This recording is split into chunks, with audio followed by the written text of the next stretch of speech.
Fala aí, minha galerinha linda do Foca no Vini Aulas. Tudo bem? Tudo tranquilo, pessoal? Se liga, ó, segunda e última parte da nossa aula sobre modernismo, primeira fase na poesia, né? O assunto modernismo, ele é bem extenso.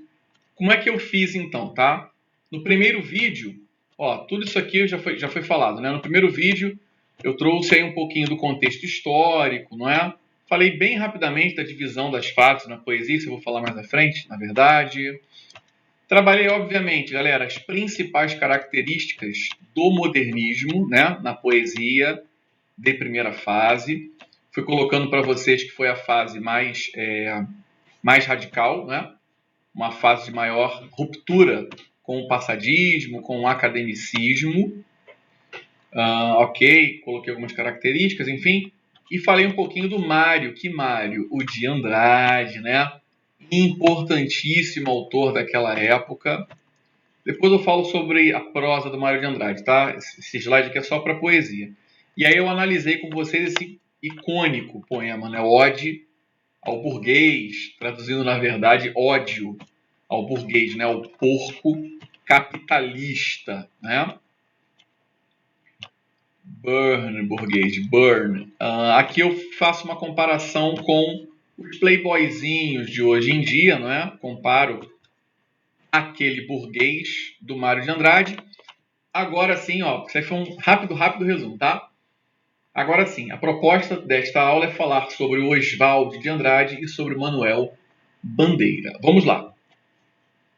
Sobre o Oswald, eu falei bem rapidamente, somente na verdade citando que o Oswald foi um homem de muita grana, todo dia ele comia Kinder Ovo. Tô brincando, isso é totalmente impossível, né? Até porque na época não existia. Mas o Oswald pôde ir à Europa, de lá trouxe as ideias das vanguardas europeias. Inclusive o Oswald, ele é um importantíssimo autor quando se fala sobre os manifestos, não é? Ele encabeçou o manifesto da poesia pau-brasil e depois o manifesto da antropofagia. Mas isso é outra aula, está aqui no canal para vocês. Pois bem, vou comentando aqui que o Oswald teve uma participação, claro, importantíssima na Semana de Arte Moderna, né? Foi um dos que encabeçaram a Semana de Arte Moderna. Isso aí não é novidade, já falei para vocês também. Aqui os nomes dos manifestos.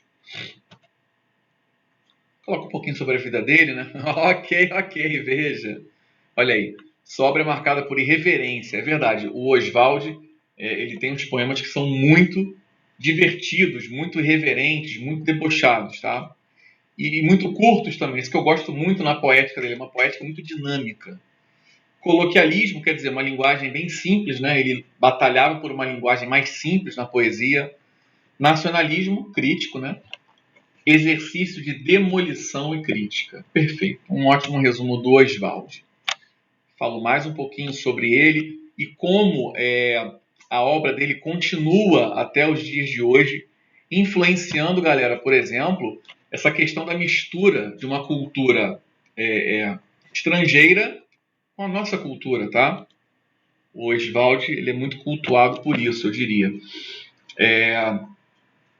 Já comentei isso também, vou falar de novo aqui rapidinho, que o movimento tropicalista, aqui no Brasil, ele estava se baseando muito na antropofagia oswaldiana, que é essa mistura de culturas, tá? Essa deglutição cultural. As características que eu fui listando, eu prefiro analisar aqui na obra, tá? Vai ficar mais interessante, né? Bom, começo com um poema, nossa, famosíssimo, que já apareceu em diversas provas, prova do Enem, inclusive, que é o Pronominais. Eu, obviamente, uso esse poema na minha aula sobre colocação pronominal. Dê-me um cigarro, diz a gramática do professor e do aluno e do mulato sabido. Mas o bom negro e o bom branco da nação brasileira dizem todos os dias, deixa disso, camarada, me dá um cigarro. Galera, olha que interessante. Dê-me é a norma culta, certo? Apesar de ninguém usar, né? A gente não fala, dê-me a revista. Me dá a revista aí, né? Mas aqui tem uma regrinha de colocação pronominal, que eu não posso iniciar a frase com pronome oblíquo átono, não é? Porque o pronome oblíquo átono ele serve como complemento de verbo e não como sujeito, enfim. Então, o eu lírico vai dizendo o quê, pessoal? Que a gramática do professor e do aluno e do mulato sabido, ela prega isso, né?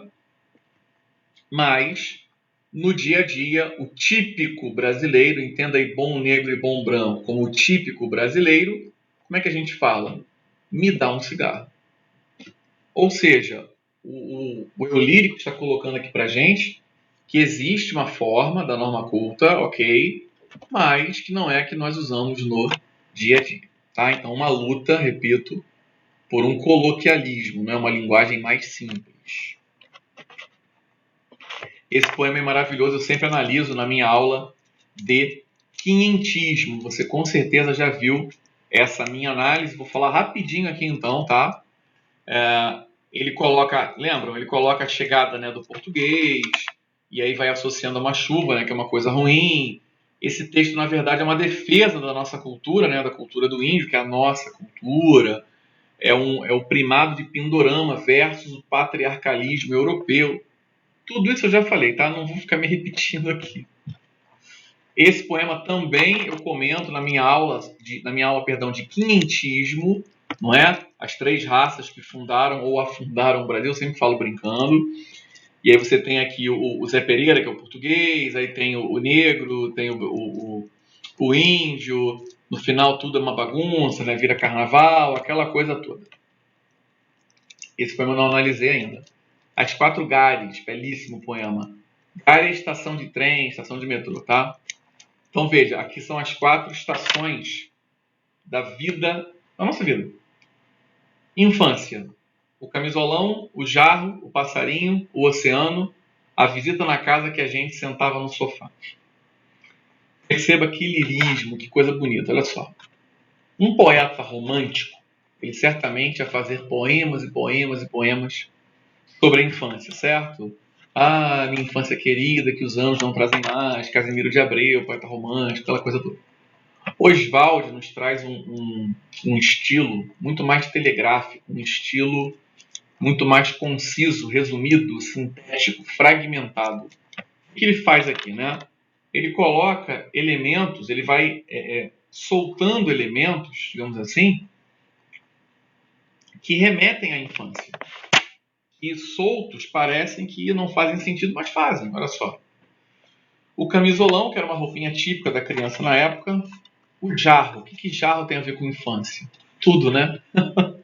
Nós sempre quebramos um jarro, e aí colocamos a culpa no irmão mais novo, né? Quem tem irmão, né? Jogando bola na sala da sua avó, a bola bate no jarro, quebra, tua avó, vou te matar. Aí, então, se a sua avó não viu, você vai e tenta colocar ali colar, né? Com sabão de coco, sei lá. Doideira de infância, né? O passarinho, tudo a ver com infância também, né? A criança fica ali abobalhado, observando o passarinho e tal. Ou algumas maldosas, né? Querendo dar uma estilingada no coitado do passarinho. O oceano, típico da infância, né? Teu pai te leva lá para... Teus pais, né, te levam para conhecer a praia, bate aquela água gelada no teu pé, você chora pra caramba, fica traumatizado, nunca mais quer voltar pra praia, e a areia fica no teu corpo durante uns 15 anos no mínimo. A visita na casa que a gente sentava no sofá. E até uma estrutura sintática bem simples, né? Típico da infância, né? Tua mãe vai lá e tal, ó, fica quietinho aí, que mamãe vai conversar com a tia. Aham. Ó, senta aqui e fica vendo televisão. Aí liga no Jornal Nacional. Nossa, moleque de 6, 7 anos tá doido, né? Pra ver o jornal, pra se inteirar das notícias, né? Tal. Aham, aí bota o pé no sofá. Tira o pé do sofá, garoto! Essa coisa toda, né? Próxima Gare, próxima estação da vida do homem. Adolescência. Aquele amor, nem me fale. Resumiu a adolescência em 2 versos. Incrível isso. Por quê? A adolescência é uma fase de descobertas, né? Quando o eu lírico coloca aquele amor nem me fale, é como quem diz, ó, nem comente, cara, pô, me decepcionei pra caramba, eu sofri, mas eu vivi aquilo, eu vivenciei aquilo. Então não precisa me falar não, tá? Eu vivenciei, né? Foi bom, foi ruim, não importa, eu passei pela experiência, beleza? Maturidade. O senhor e a senhora Amadeu participam a Vossa Excelentíssima o feliz nascimento de sua filha Gilberta. Então, o que é maturidade?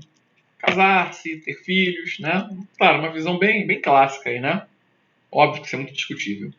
Velhice. o netinho jogou os óculos na latrina, quer dizer, na privada, tá? Vejam, repito, tá? É um estilo bem resumido, né? Onde ele vai lançando esses versos e aí vai evocando esses dados de nossas vidas. Na época, inclusive, eles colocaram desenhos junto aos poemas. Na época, nossa, isso foi mega inovador, tá? Olha que poema interessante. A poesia, quer dizer, existe poesia, né? Beleza. Na flor, na dor, no beija-flor, no elevador. Aí você fala, caramba, ô. Professor, brincadeira, ainda fala que isso aí é poema. Gente, tem muito valor aqui. Por quê? Os poetas românticos, eles vão avaliar a poesia ou achar que somente existe a poesia em temas muito bonitos, né? Na mulher, no amor, no índio e tal. Os parnasianos vão usar a poesia basicamente para falar sobre a própria arte. Mas o modernismo traz uma visão diferente. Para o modernismo, tudo é assunto para a poesia. Então, a poesia está em todos os lugares. Beleza? Aqui, ó. Na flor, na dor, no beija-flor, tudo rima, né? Tudo com a mesma terminação. Aqui nós temos 3 elementos que até eu diria que remetem ao romantismo, né? E o último elemento que destoa deles, que é um elemento da cidade grande, então do urbanismo, tá? Característica do poema. E por que não? Por que não ter poesia na cidade grande? Então, esse poema é genial, tá? Galera, de olho aqui no horário, para não me estender muito. Fiz uma breve análise dos poemas fantásticos desse monstro, que é o Oswald de Andrade. Eu vou agora comentar alguns poemas do Manuel Bandeira, que eu diria já de antemão é o mais romântico dentre os modernistas de primeira fase. Mas não aquele romantismo exagerado, tá? A gente vai perceber isso. O Bandeira, para a Semana de Arte Moderna, né, foi lido um poema dele muito importante que eu já analisei na minha aula de Semana de Arte Moderna, Os Sapos, que é uma crítica direta, ferrenha, ao parnasianismo. A vida do Bandeira foi muito marcada, infelizmente, pela doença. Isso vai marcar as obras dele, tá? Professor de literatura do Pedro II. Não vou falar mais nada, né? Como o cara era um monstro, certo? Importantíssimo para o nosso modernismo. Veio do Recife, isso também vai marcar a poética dele. Bom, este poema eu já analisei na minha aula de romantismo, lembram? Um pouquinho da Índia, né? Que fala da primeira desilusão amorosa desse eu lírico, tá? Vamos lá. Poema do Beco. Olha que interessante. Que importa a paisagem, a glória, a Bahia, a linha do horizonte? O que eu vejo é o beco. 2 versos só. O primeiro verso nos traz uma ideia de amplitude, né? A paisagem, a glória, a linha do horizonte e tal. Veja o beco. O primeiro verso é grande, porque demonstra essa amplitude. O segundo verso é estreito, porque o beco é estreito. Beleza? É um casamento aqui de forma aí, conteúdo. O Bandeira ele vai flertar muito com o cubismo, né? Esse aproveitamento do espaço gráfico. Nossa, poema belíssimo. Coloquei inclusive nos exercícios, né? Enfim, isso aqui é quase que um hino do modernismo. Acompanhe, ó. Poética. Estou farto, estou cansado do lirismo comedido. Lirismo é emotividade, comedido é equilibrado. Do lirismo bem comportado. Do lirismo funcionário público com livro de ponto, expediente, protocolo e manifestações de apreço ao senhor diretor. Estou farto do lirismo que para e vai averiguar no dicionário o cunho vernáculo de um vocábulo. Gente, o que ele está criticando aqui? Essa emotividade praticamente nula. Essa emotividade inexistente. Onde nós vimos isso? No parnasianismo. Tá? Abaixo os puristas. O que eu quero? Eu lírico, modernista. Todas as palavras, sobretudo os barbarismos universais. Barbarismo é vício de linguagem, é falar problema, por exemplo. O que eu quero? Todas as construções, sobretudo as sintaxes de exceção. que seria uma sintaxe de exceção? O que o Oswald colocou no poema lá, Pronominais, tá? Me dá um cigarro. Todos os ritmos, sobretudo os inumeráveis. Ou seja, o que tem a ver com ritmo aqui? Aí é aquela questão da métrica, lembra que eu comentei no parnasianismo? Aquela preocupação com a métrica rígida. O modernista não quer isso, tá? Olha o tamanho dos versos. Tá na cara que não tem metrificação rígida aqui, não é? Quando tem essa barrinha aqui, inclusive, é sinal que esse verso faz parte do verso de cima, tá? O Bandeira, aliás, fazia muito isso. Né? Um verso gigante, outro verso pequenininho. Outro verso mediano e tal. Mas o Bandeira também sabia escrever sonetos. Ele tem um livro só de sonetos. Né? Depois que ele veio aí descendo o pau. Agora ele vai falar, pessoal, ele, o eu lírico, vai falar de um outro tipo de lirismo. Estou farto do lirismo namorador. De que escola literária seria esse lirismo, né? Namorador. O que você acha? Romantismo, certo? Político, raquítico, sifilítico. De todo lirismo que capitula o que quer que seja fora de si mesmo. De resto, não é lirismo. Será contabilidade, tabela de cossenos, secretário do amante exemplar, com 100 modelos de cartas e as diferentes maneiras de agradar as mulheres, etc. Vejam, o eu lírico falou que ele não quer, né? Ó, eu não quero esse lirismo, eu não quero esse, então agora eu vou mostrar o que eu quero.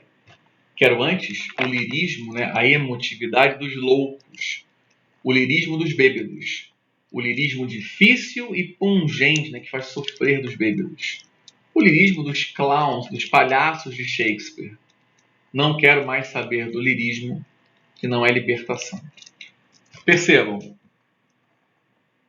o louco, o bêbado, o clown, são figuras muitas vezes à margem, não é? Ou são figuras que trazem uma transgressão, ou eu diria também uma espontaneidade, certo? Então ele quer um lirismo que seja libertador. Como quem diz, olha, eu não quero me prender a modelos, ok? Eu não quero o lirismo praticamente inexistente do parnasianismo e eu também não quero o lirismo exagerado do romântico. Perceberam? Eu não quero os extremos, tá? Eu quero meio termo, não. Eu quero a liberdade. Eu quero me expressar de uma forma natural. Ponto. Eu não quero regras. Liberdade é uma palavra de ordem para o modernismo. Beleza? Nossa, muito famoso. Já apareceu em 300 provas. Poema tirado de uma notícia de jornal. João Gostoso era carregador de feira livre e morava no Morro da Babilônia, num barracão sem número. Uma noite ele chegou no bar 20 de novembro. Bebeu, cantou, dançou, depois se atirou na Lagoa Rodrigo de Freitas e morreu afogado. Esquisito, né? Olha o título. Poema tirado de uma notícia de jornal.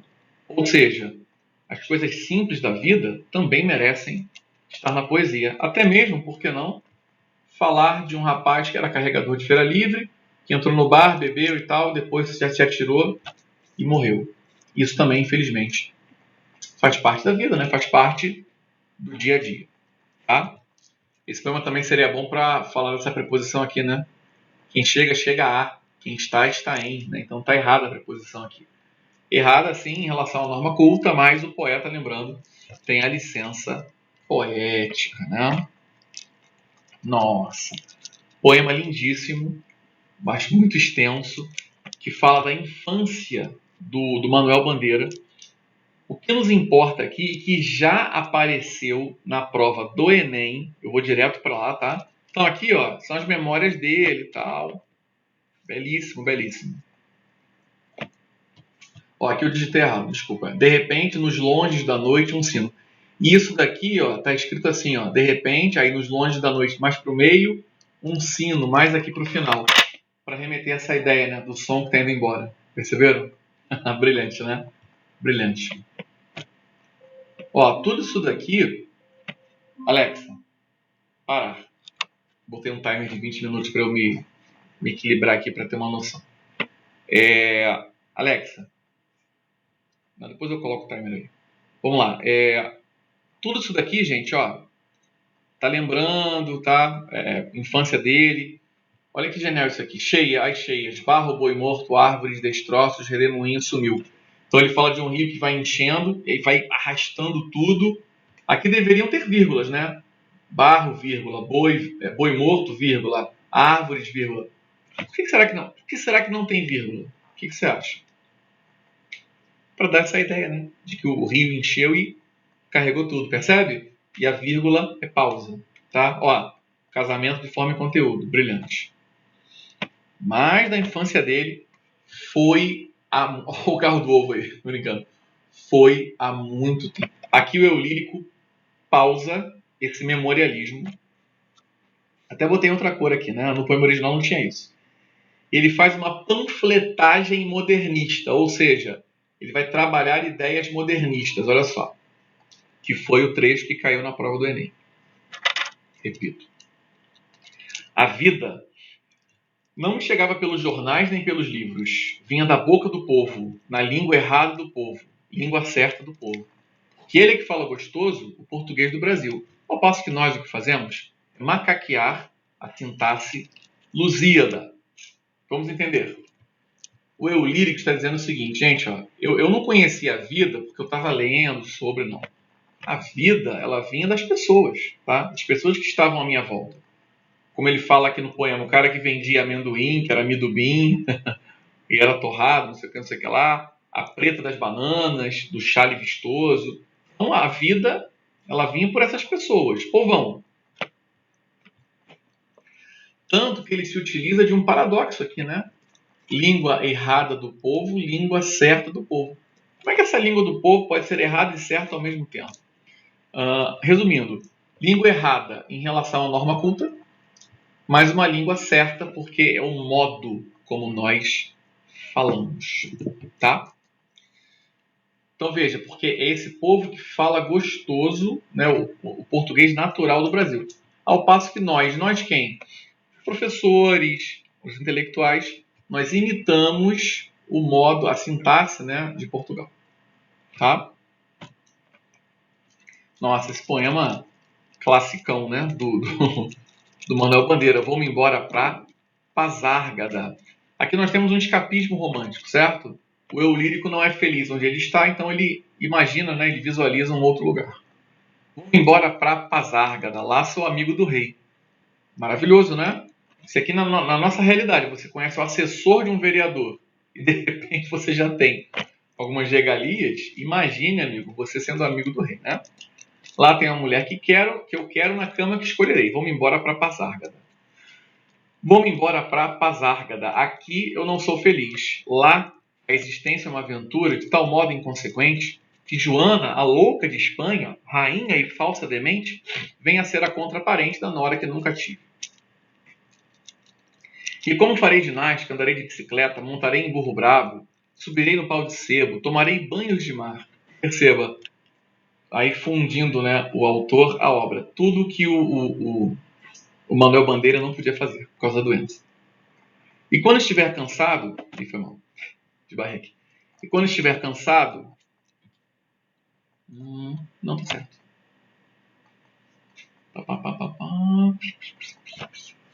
Deito na beira do rio, mando chamar a mãe d'água para me contar as histórias que no tempo de um menino Rosa vinham me contar. Vou-me embora para Pazárgada.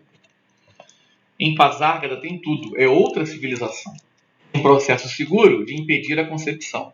Tem telefone automático, tem alcaloide à vontade, tem prostitutas bonitas para a gente namorar. E quando eu estiver mais triste, de não ter jeito, quando de noite me der vontade de me matar, lá sou amigo do rei. É a mulher que eu quero na cama que escolherei. Vou-me embora para Pazárgada. Fantástico, né? Outro poema super interessante do Bandeira, que é o Camelôs. Olha aí, a poética modernista falando de coisas simples do dia a dia.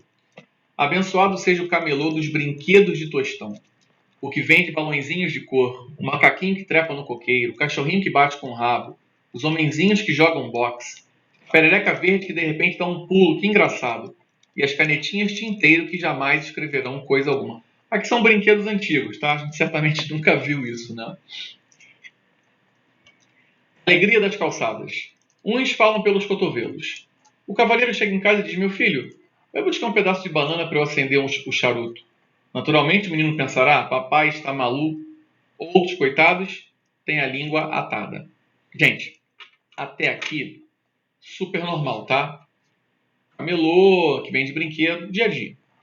Agora que vem a magia da poesia. Todos, porém, né, os camelôs, sabem mexer nos cordéis com o tino ingênuo de demiurgos de inutilidade. Demiurgo é um tipo de entidade, tá? Ensinam, no tumulto das ruas, os mitos heróicos da meninice e dão aos homens que passam, preocupados ou tristes, uma lição de infância. Olha que bonito. É como se o camelô, dando vida àqueles brinquedos, fosse uma espécie de Deus, né, que nos dá movimento, que nos dá vida. E quando ele está brincando ali, né, fazendo, movimentando, melhor dizendo, os brinquedos, as pessoas que passam, né, preocupadas ou tristes e com horário, tem que trabalhar, tem compromisso e tal, elas olham aquilo e é como se o camelô fosse essa espécie de divindade que consegue resgatar naquela pessoa a infância, né? Ele vai apontar para a pessoa aqui, ó, você já foi criança, você não tinha preocupações na vida, percebem? Então, aí está a visão lírica, belíssima, de Manuel Bandeira. Se eu analisar mais alguns poemas, faltam só 37 poemas. Estou acabando, estou brincando. Não, 32. Profundamente. Quando ontem adormeci, na noite de São João, havia alegria e rumor, estrondos de bombas, luzes de bengala, vozes, cantigas e risos ao pé das fogueiras acesas. No meio da noite despertei. Não ouvi mais vozes nem risos, apenas balões passavam errantes, silenciosamente. Apenas de vez em quando o ruído de um bonde cortava o silêncio como um túnel. Onde estavam os que há pouco dançavam, cantavam e riam ao pé das fogueiras acesas? Estavam todos dormindo, estavam todos deitados, dormindo profundamente. Gente, até aqui, normal, tá? O eu lírico está dizendo, quando eu era moleque, festa de São João, eu dormi e tal, perdi ali. Tá. Ó, quando eu tinha 6 anos, não pude ver o fim da festa de São João porque adormeci. Hoje, olha a ruptura, né? Ó, passado, tá. Hoje, não ouço mais as vozes daquele tempo. Minha avó, meu avô Totônio Rodrigues, Tomásia, Rosa, onde estão todos eles?